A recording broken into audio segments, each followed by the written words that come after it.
Bonsoir à toutes et à tous, nous sommes le mardi 18 juillet, soyez les bienvenus sur Monaco Info et voici les titres qui seront développés. Nous aurons deux invités. Le premier, le coordinateur de Fightets Monaco, Hervé Eichbach, nous présentera le prochain gala de l'association ce vendredi, Salle des Étoiles. L'occasion également de rappeler les missions et les objectifs de Fightets qui luttent contre le VIH. Nous recevrons le PDG de Elisab Group, le fils du célèbre couturier libanais. Elisab ouvre une boutique au One Monte Carlo. Et en termes de reportage, nous reviendrons sur un nouveau partenariat entre le musée océanographique et Posidonia Espace Mer et Littoral à Antibes, une façon de sensibiliser et découvrir le milieu marin. Nous vous présenterons quelques objets d'exception lors de la vente aux enchères d'Arcurial à l'occasion de la Monaco Auction Week. Et vous pourrez découvrir une nouvelle clinique au Gildo Pasteur Center spécialisée dans la greffe des cheveux et la chirurgie des yeux. Plongé dans l'univers marin à Antibes cet été, le nouvel espace mer et littoral vous propose d'associer ces deux modes d'exploration lors d'une expérience de découverte et de sensibilisation grâce à un partenariat avec l'Institut océanographique de Monaco. Un partenariat qui a été célébré hier en présence du souverain et des membres de l'Institut. Reportage de Christine Datomel et Sylvain Péroumal. Sur le site emblématique et historique de la batterie du Graillon, Mer et Littoral a rouvert ses portes après 2 années d'importants travaux de modernisation. Il propose aujourd'hui une ouverture annuelle et fait l'objet d'un partenariat avec l'Institut océanographique de Monaco. La modernisation du site a donc intégré un important chantier numérique doublé d'un minutieux travail de scénographie et de muséographie. Une découverte immersive des habitats et des espèces de Méditerranée qui plonge instantanément le visiteur dans un univers marin scénographié.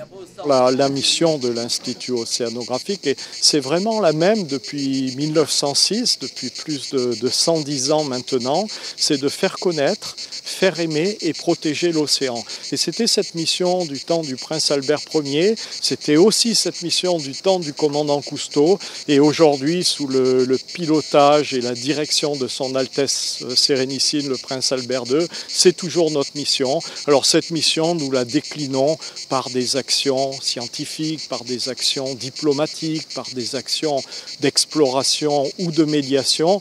En fait, nous contribuons à notre mission et c'est d'ailleurs ce que nous faisons non seulement avec Antibes, mais avec toute une fédération d'aquariums, de centres de sciences, de centres de médiation comme l'aquarium de Gênes ou celui de Valence. Et tous ensemble, on contribue à faire ça. Lorsqu'il y a une école d'Antibes, c'est quand même beaucoup plus efficace qu'elle vienne visiter cet espace, qu'elle soit formée. Éventuellement, on demande à un de nos formateurs de venir, plutôt que de faire venir un grand autobus à Monaco qui va contribuer aux bouchons routiers. Par ailleurs, une exposition permanente dévoile les 4 principaux habitats de Méditerranée, herbiers de Posidonie, fonds sableux, récifs coralligènes et plaines d'eau. Un dispositif multimédia interactif qui enrichit l'exposition avec en toile de fond la connaissance des fonds marins et l'impact de l'homme sur l'environnement, et des animations pédagogiques sont prévues tout au long de l'année pour les scolaires et les étudiants. Chaque année, environ 2000 enfants devraient donc bénéficier gratuitement de ces animations. Une belle manière de former les adultes de demain. Au printemps, le prince Albert II s'est rendu à Olioul dans le Var. Lors de cette visite, la commune a offert au prince Albert II un olivier. Cet olivier a été présenté aujourd'hui, vous le voyez, au Palais Princier. L'olivier, le symbole de la paix et de la Méditerranée. Fightets Monaco, vous le savez, a été créé par la princesse Stéphanie il y a bientôt 20 ans. Cette association de lutte contre le VIH a pour but d'accompagner les personnes touchées, mais aussi de faire de la prévention. Eh bien, le gala de Fightets se déroulera ce vendredi dans la Salle des Étoiles. On se rend dans l'Open Space de Monaco Info pour recevoir le coordinateur de l'association. Hervé Eichbach, bonsoir. Bonsoir. Je viens de le dire, le gala de Fightets se tiendra ce vendredi. Quelle est l'importance de ce gala pour l'association ? Alors, le gala est l'événement majeur de la vie de l'association, et pour 2 raisons. Parce que d'abord, ça fait parler de Fightets Monaco et de la cause que l'on défend, de reparler du VIH, et aussi, bien sûr, une source de financement qui est importante pour l'association. Et que devrait-il se passer là pendant la soirée ? Alors, plein de choses, bien entendu. Plein de belles choses. Plein de belles choses. Alors, bien sûr, la soirée est présidée par la princesse Stéphanie, bien sûr, qui est là à chaque gala. Ensuite, il y aura une tombola qui est encore plus exceptionnelle que toutes les autres années. Et un concert aussi, tout aussi exceptionnel, puisque c'est Michael, The Magic of Michael Jackson. Voilà, un tribut à Michael Jackson. Ce gala, et le fait comme ça de vous avoir, ça me donne l'occasion de vous demander quelles sont les missions, un rappel, hein, les missions et les objectifs de Fightets Monaco tout au long de l'année. Alors l'objectif principal, il y a 2 objectifs que la princesse a fixés quand elle a créé Fightets Monaco, c'est d'aider les personnes vivant avec le VIH, que nous faisons tout au long de l'année ici à Monaco avec 2 accueils hebdomadaires. Donc accueillir des personnes vivant avec le VIH, leur proposer des activités de revalorisation, de bien-être. Nous accompagnons aussi des personnes à Carpentras à la maison de vie, donc c'est l'autre versant. Et le deuxième objectif, c'était la prévention. Donc tout au long de l'année, nous faisons de la prévention, que ce soit dans le milieu du travail, le milieu scolaire avec l'éducation nationale, ou par exemple le Test in the City comme le dernier en juin. Avec combien d'affiliés en principauté? Alors nous avons en principauté 130 personnes qui viennent à l'association, à peu près autant d'hommes que de femmes, ce qui est quand même assez, pour une association de lutte contre le sida, assez rare d'avoir autant de femmes vivant avec le VIH. Ce sont des personnes qui viennent principalement de France. Et nous leur proposons des activités de valorisation de soi, de bien-être. Actuellement, là, il y a un atelier justement sur l'expression avec une personne qui les fait jouer, chanter et déclamer des textes. Une belle ambiance. Là, vous avez parlé précédemment de la maison de vie de Carpentras. Là aussi, c'est important. Ça a été créé par la princesse Stéphanie. C'est important aussi, cette maison de vie pour Fightets? Oui, c'est important parce que c'est presque complémentaire à ce que nous faisons ici à Fightets Monaco. La princesse a eu cette idée visionnaire, c'est-à-dire de proposer un lieu pour les personnes vivant avec le VIH, alors bien sûr pas exclusivement de Monaco ou de sa région, mais pour toute la France, pour se reconstruire, c'est-à-dire qu'ils ne viennent pas pour passer des vacances, même si ça peut être vécu comme ça, parce qu'ils n'ont pas souvent l'occasion de quitter leur domicile, ou pas les moyens en tout cas, mais de venir dans un état d'esprit de profiter de ce temps pour se reconstruire, se ressourcer. Donc il y a des ateliers qui sont prévus pour ça. Et il y a aussi maintenant des thèmes, ça peut être plutôt pour les seniors, ça peut être plutôt pour les femmes. Là, en août, il va y avoir un séjour pour les familles, c'est-à-dire où des parents ou des grands-parents vivant avec le VIH peuvent venir avec leurs enfants ou leurs petits-enfants. Donc ce vendredi, la soirée de gala, mais en octobre, il y a un autre rendez-vous, c'est une escape game, c'est ça? C'est bien ça, c'est un escape game. Alors, nous avons repris une initiative que nous avions proposée à l'Éducation nationale d'un escape game sur les risques liés aux soirées pour le milieu scolaire. Toutes les classes de seconde l'ont fait. Et avec cette association française spécialisée dans cette technique de prévention, avec la Croix-Rouge monégasque, nous avons soumis au comité du droit des femmes un projet pour travailler sur l'égalité dans le monde du travail. L'association des femmes chefs d'entreprise de Monaco, qui est membre comme la Croix-Rouge et comme Fightets Monaco du comité, nous a rejoints pour construire ce projet spécifique que l'on envisageait, où nous abordons des questions de la diversité, de l'inclusion, et le proposer aux entreprises, aux associations, aux directions du gouvernement princier, d'envoyer des personnes pour jouer autour d'un escape game, mais réfléchir à des questions fondamentales au moment du recrutement, au moment de la vie d'équipe, enfin. Et dans les rendez-vous, il y en a un autre, l'année prochaine, c'est une date importante, les 20 ans de la création de Fightets Monaco. Oui, exactement, cela fera 20 ans, puisque c'est en 2004 que la princesse a créé Fightets Monaco. Nous allons fêter les 20 ans, et donc il y aura différents événements. Nous travaillons avec la princesse sur ces possibilités-là. En attendant, ce vendredi, donc, la soirée de gala Fightets Monaco à la Salle des Étoiles. Merci Hervé. Merci. En sport, nous connaissons le calendrier concernant la Roca Team, que ce soit en Euroleague ou en Betclic Elite. Et ce sera comme chaque année un calendrier chargé, voire un marathon de matchs. La Roca Team va enchaîner des rencontres à l'extérieur pour débuter. Tout d'abord dans le championnat de France de basket, à commencer par le 16 septembre. L'ASM se déplacera à Limoges, puis le 23 septembre, un déplacement à Strasbourg. Le premier match à domicile se jouera le 26 septembre face aux promus, les joueurs de Saint-Quentin. Et en Euroleague, le championnat débutera le 6 octobre, là aussi par un déplacement à Valence. Et enfin, premier match à domicile pour ce championnat européen. La Roca Team recevra le 13 octobre le Virtus Bologne. Elisab, il a habillé les grands de ce monde avec un savant mélange d'inspiration orientale et occidentale, que ce soit par exemple Ali Berry, Nicole Kidman, Céline Dion, Beyoncé ou encore Angelina Jolie, et la liste est encore très très longue, sans oublier les têtes couronnées. Eh bien le styliste libanais vient d'ouvrir une boutique en principauté au One Monte Carlo. Et pour nous en parler, nous recevons son fils, qui est également le PDG de la marque. Voici son entretien. Elisab, bonsoir. Bonsoir. Vous venez d'ouvrir une boutique à Monaco. Ça vous tenait à cœur ou ça a été une opportunité? Comment ça s'est déroulé?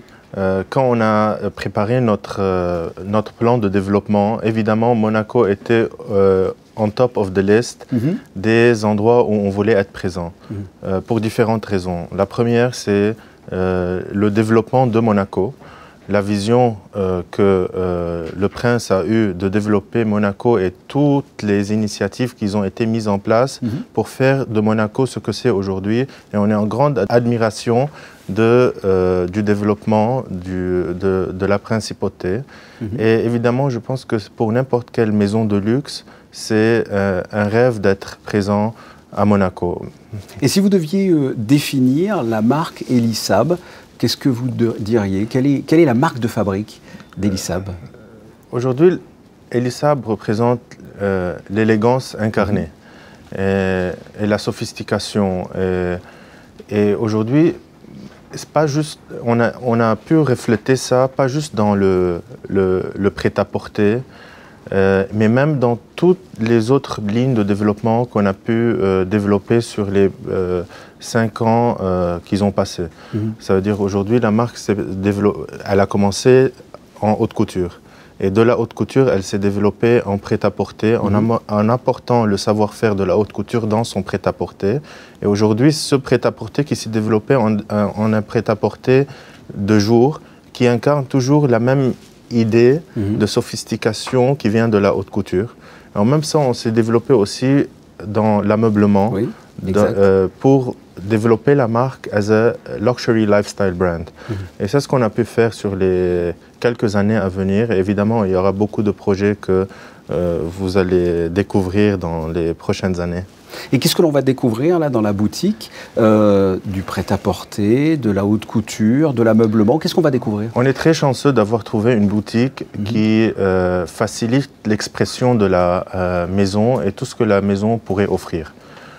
Principalement, il y aura du prêt-à-porter, mais évidemment sur des moments précis, on pourra rapporter peut-être une partie de la collection de la haute couture. Comme on l'a présent maintenant, on vient de défiler à Paris notre dernière collection de la haute couture. On a ramené quelques pièces ici, spécialement pour l'ouverture. Et c'est bien pour pouvoir faire découvrir aux gens les différentes facettes que la maison offre. Évidemment, en septembre, octobre, on rapportera peut-être le Ready-to-Wear Bridal, qui aussi marche très bien. On va pouvoir rapporter ça et faire découvrir ça aux gens. Et il y aura beaucoup de lignes qui viendront éphémèrement. Et évidemment, la boutique est toute meublée en Elisab. Donc, il y a tout l'univers.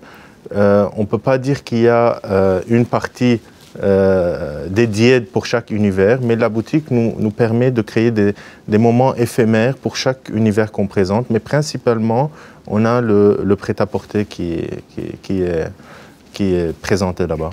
Et dans la marque Elisab, quelle est la part d'Orient, la part d'Occident? C'est un doux mélange? Évidemment, il y a une inspiration de l'Occident, de l'Orient. Il y a une inspiration de comment la femme globale veut vivre aujourd'hui et veut être représentée. Et c'est ça la DNA de la maison. Le 4 août prochain, on va célébrer un triste anniversaire, les 3 ans de l'explosion du port de Beyrouth. Vous avez été particulièrement touché, je crois, parce que vous avez votre maison, l'entreprise aussi qui est là-bas. C'était un événement dramatique pour le pays, mais évidemment, c'est un événement aussi qui nous a pas démotivés. Au contraire, c'est un événement qui nous a motivés à faire encore mieux, à faire encore plus. Je me rappelle que quelques jours après, on était posés, moi et mon père, et on a décidé que non, il faut qu'on continue, il faut qu'on soit persistant et il ne faut pas qu'on let go. Au contraire, il fallait qu'on soit un exemple pour tous les entrepreneurs du pays et leur montrer qu'il ne faut pas qu'ils lâchent l'affaire. Et au contraire, il ne faut pas que cet événement les démotive à continuer. Et une semaine après l'événement, on a eu beaucoup de dégâts dans nos ateliers, etc. Mais une semaine après, on était au retour au travail, on a représenté la collection. On va finir par quelque chose de plus joyeux, hein. Donc on le rappelle, vous avez une boutique désormais à Monaco, au One Monte Carlo. Merci d'avoir accepté l'invitation. Merci à vous de me recevoir. La célèbre vente aux enchères de luxe Arcuriel est de retour à l'hôtel Hermitage pour la Monaco Auction Week, à ne pas confondre avec la Monaco Ocean Week. Elle s'est déroulée de ce dimanche jusqu'à aujourd'hui, mardi, dans la salle Belle Époque et regroupe une collection d'objets et bijoux tous plus rares les uns que les autres. Reportage d'Anaïs Riu. Sacs, montres, bijoux et sculptures des plus grands créateurs au monde. Durant la Monaco Auction Week, les collectionneurs, passionnés ou simplement curieux de seconde main de luxe, se retrouvent pour enchérir des pièces d'exception, quasiment introuvables sur le marché. On a toujours des belles pièces de valeur, et surtout des pièces qui ont un âme, parce que c'est d'occasion, donc c'est des pièces qui ont eu un vécu. Et donc c'est toujours très magique de faire des achats aux enchères, parce que on a dû se battre pour obtenir les pièces. C'est toute une autre expérience que d'aller dans un magasin et acheter.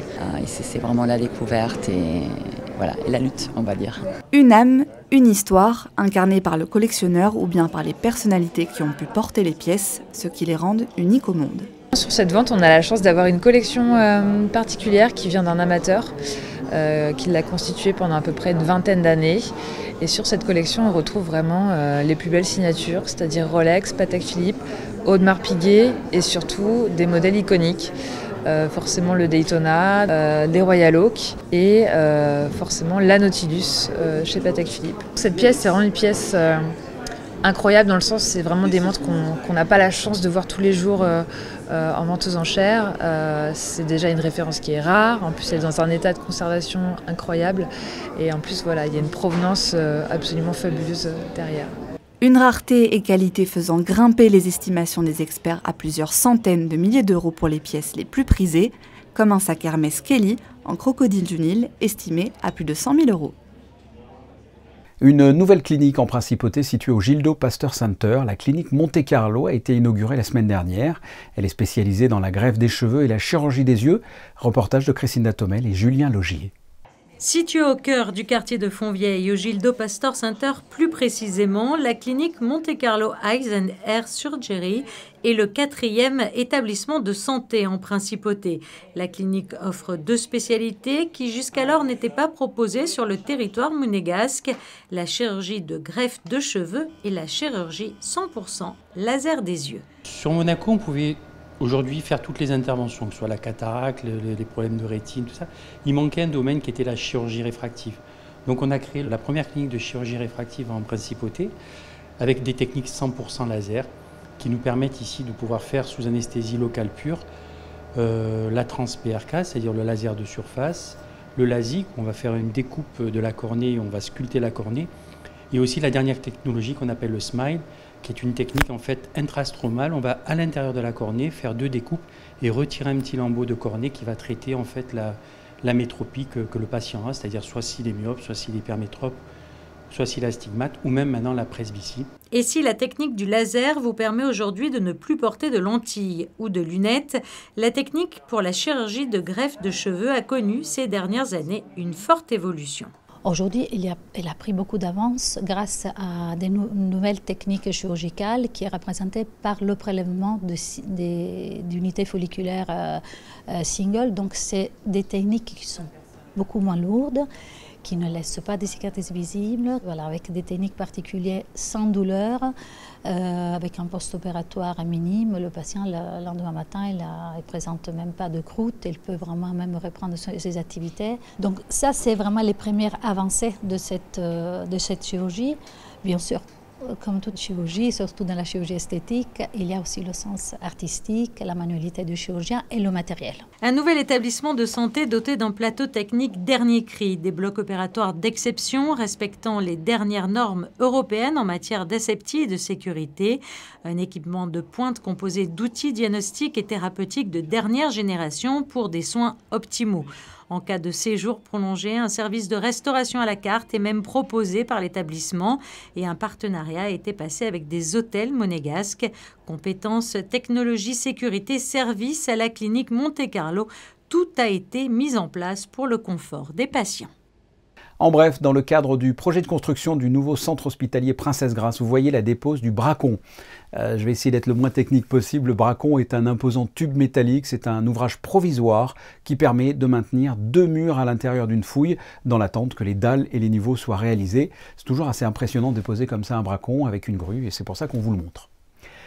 Quel temps est prévu pour demain? La réponse avec vous, Christine Datomel, bonsoir.